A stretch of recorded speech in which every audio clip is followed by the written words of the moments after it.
মধ্যে যে অপ্রয়োজনীয় ময়লা আবর্জনা এগুলা এই অবসর সময়ে কোষ নিজেই এগুলো পরিষ্কার করে খেয়ে ফেলে, যার কারণে তার পাকস্থলীর যে রোগগুলা এগুলো নিরাময় হয়ে যায়, মানে অধিকাংশ রোগ। সম্মানিত হাজিরিন, ইনসুলিনের ক্ষেত্রে ইনসুলিনের মাত্রাও রোজার কারণে বেড়ে যায়। এছাড়া কোলেস্টেরল সহ মানে মেডিকেল সায়েন্সে রোজার যে উপকারগুলো বলেছে, শুধু কোনো মানুষ যদি মুসলমান না হয়ে শুধু এই উপবাস করে তবু সে দুনিয়াবি শারীরিক যে ফায়দাটা সেটা সে হাসিল করবে।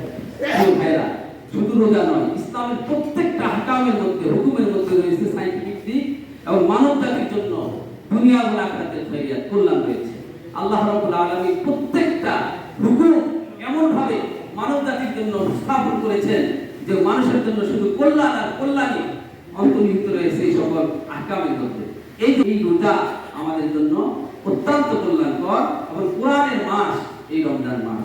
এই জন্য নিজেকে এই রমজান মাসে নতুন করে পরিবর্তনের একটা ইন্সপিরেশন নিয়ে কাজ করে রমজানের পরে আবার নতুন উদ্যমে আমরা নিজেদেরকে যাতে পরিচালিত করতে পারি, এটি হলো আল্লাহর তাকওয়া এবং তাকওয়া অর্জন করে মাহে রমজানের উদ্দেশ্য সাধন করা। আল্লাহ রাব্বুল ইজ্জতুল জালাল